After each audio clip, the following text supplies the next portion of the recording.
of you who haven't been to Niagara Falls, it is truly an amazing place. Niagara Falls, if you stand on the edge of it and look across, it extends for about 900 feet across. That's the size of, say, 3 football fields. It goes on and on and on.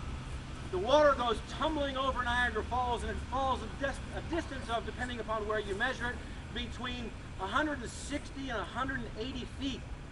That's like water tumbling off of a 16 or 18-story building.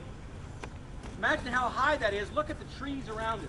The tallest trees behind me, they're probably about, 40 or 50 feet. And so as the water tumbles over Niagara Falls, it easily falls 2 or 3 or maybe even 4 times as far as that before it goes crashing into the pool below. Every minute, nearly 45 million gallons of water tumble over Niagara Falls. This is 1 gallon. Imagine how much 45 million of these. It would more than fill this space several times, and every minute, that's how much water crashes over Niagara Falls. It's truly an amazing thing. As a kid, I was younger than you all. I was probably maybe late preschool or even early grade school, but I still remember it. Well, in the year 1818, a man who visited Niagara Falls, and his name was Jean-Francois Gravelot. He was from France. You like my French? Jean-Francois Gravelot. Oui, oui. I learned it by watching Pink Panther movies. Jean-Francois Gravelot had traditionally European circus. And he had a stage name, which was the Great Blondine. I think he had long flowing blonde hair or something. And the Great Blondine came to America in 1858, and within a year he made his way up to Niagara Falls. And as he laid his eyes on Niagara Falls, he had a vision for one of the things he was to accomplish in life, and that was to be the first person to walk across Niagara Falls on a tightrope. Nobody had ever done this before. And so he began to work diligently for the next year or so, and by the summer of 1859, 140 years ago, he had the event ready to go. He had permission from both the Canadian side. He had sold tickets. He had press releases. He had crowds, and everybody was ready to go. And he had strung a tightrope across Niagara Falls. It was a 3-inch wide rope, about this big around, and it went on for nearly a quarter of a mile. A quarter of a mile is like going from here to, say, the climbing tower. Some of y'all will be there today, and so it was quite a distance. The appointed time came, and the Great Blondine stepped out on the rope, and the crowds cheered. He was in his showman outfit, and he had a great balancing pole about 40 feet, and he began walking across, and you could have heard a pin drop had it not been for the roaring falls below. Well, about a quarter of the way across, the story goes. By the way, this is a true story. I've researched, I've done my homework, and this is all true, except for the part I'm going to tell you, which is not true in a minute. So he went out on the tightrope, and about a quarter of the way across, he stopped. Nobody could figure out why.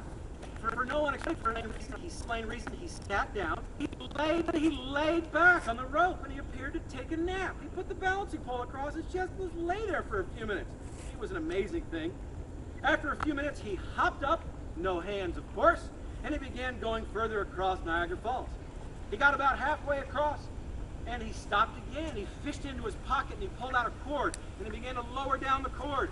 It was at this point people noticed that there was a boat below him, and as the cord got to the boat, someone on the boat grabbed the cord, tied a bottle of water on it, and the Great Blondine pulled it up and had a cool drink.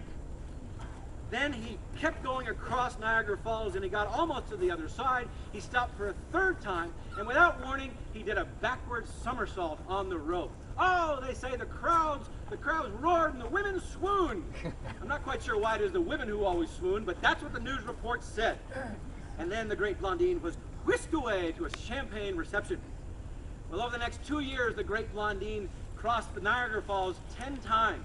And each time he outdid himself, never satisfied to call the previous performance good enough. And so, over the next 2 years, he did amazing stunts like he rode across his tightrope on a bicycle. He stood on a chair. He stood on it. He walked across in chains. He walked across over his head. He pushed a wheelbarrow. And when he got halfway out, he leaned over a gas stove in his wheelbarrow. And what else would he do? He cooked an omelet over Niagara Falls.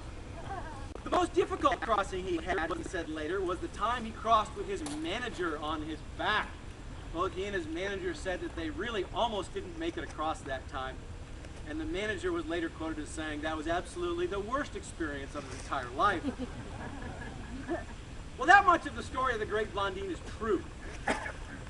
This next part, I don't know if it's true. I've heard the story and I've tried to verify it, and I haven't been able to. So in fact, I think it's probably not true.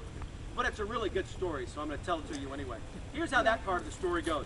The story is that on one of his crossings, when he was with him, the Great Blondine went all the way across, and the crowd was cheering, and he looked down at the crowd, and he hollered down, "I believe that I can cross Niagara Falls pushing my wheelbarrow." And the crowd looked back, and they said, "Yes, Blondine, we believe that you can push the wheelbarrow."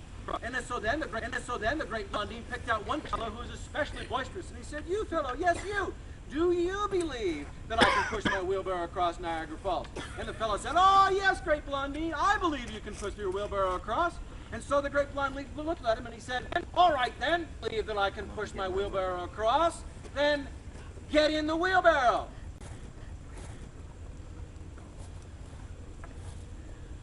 Suddenly, the meaning of the word believe changes. It transforms radically. And I've often thought about this fellow lying in the wheelbarrow with his arms and legs flopping out to the side, being pushed across Niagara Falls by the Great Blondine. The only chance that that fellow had to get from where he was to where he wanted to be in life was absolute, total trust and reliance on the Great Blondine. This fellow would have been completely powerless to get from where he was in life to where he needed to be, from where he wanted to be, without the Great Blondine getting. And it was total trust and reliance that that fellow needed to give the Great Blondine. And that, I think, is the kind of belief that Abraham had when Scripture says that Abraham believed God and it was credited to him as righteousness. I think Abraham believed God absolutely, totally, trusting him and him alone to get him from where he was in life to where he wanted to be. And I think that's the kind of faith that each one of us ought to seek to have